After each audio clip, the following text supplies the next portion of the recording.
Okay, this is my final video. This is part 3 of the gather skirts.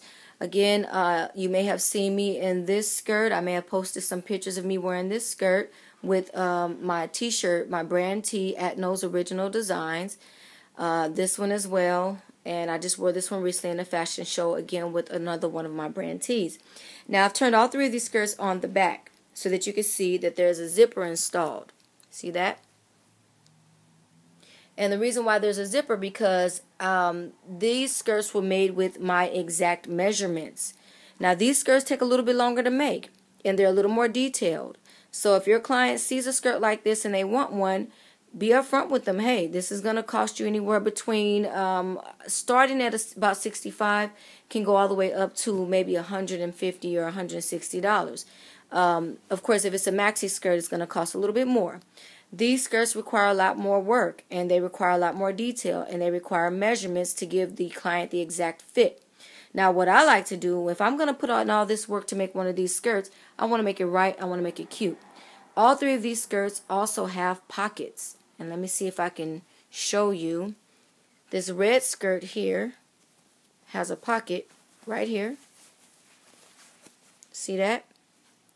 This one also has a pocket, made out of the fabric of one of my other skirts that I just showed you.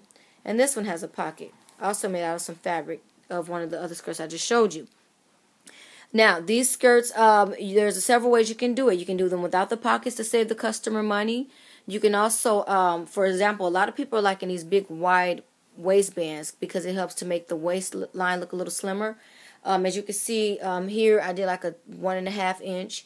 This one's a 4 inch. And this one is probably about a 4 inch also. If the client wants a thick waistband, that can add to the fabric that you have to purchase for them. If they want it fitted, you got to purchase a zipper because that needs to be installed. You need to get the client's exact measurements. And if they want pockets, you also have to consider the seam allowance and the fabric for the pockets. A skirt like this can take anywhere from, I want to say, maybe 4 to 6 hours. Especially if you want it detailed and you want it to be right. Also, none of mine have it because I didn't feel like doing it. It takes a lot of time.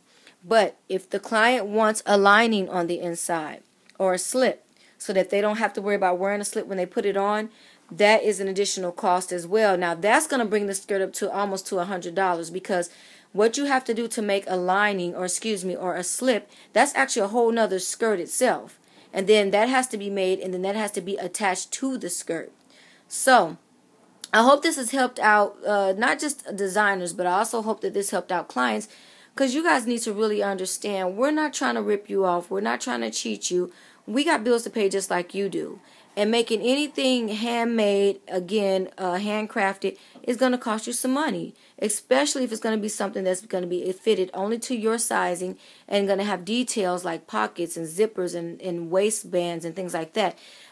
This waistband, actually, I added interfacing. See how stiff it is? It's like that because I added interfacing. So if you want a nice firm waistband to kind of suck in your mid-waist a little bit, that's going to cost money. So this is just a film just to let everybody know, look, I love what I do. I'm a fashion designer. I have a passion for it. I'm geared and guided by God who gives me the vision and the idea to do what I do. I love what I do. I'm praying that someday that my name will be out there in stores and that I won't have to do this by hand anymore, that I can just mass produce it and have everybody all over the country, all over the world wearing my styles. But as of right now, this is how I got to do things. This is how I got to pay my bills. So I hope that this has helped someone. Maybe you all have a better understanding of what it takes to be a designer. If you have any questions, please visit me at No's Original Designs on Instagram. That's ATNOHS. That is my first name spelled backwards, at Original Design on Instagram. You can also visit me just on my regular Facebook page, Shonta Green, SHONTA. Or I do have a Facebook page for No's Original Designs. However, it hasn't been updated in a while. You can go there and see some of the things I've made in the past that I've taken pictures of. So, again, I hope this helped everyone. If you have any questions, please inbox me or drop a comment on the post. All right. God bless.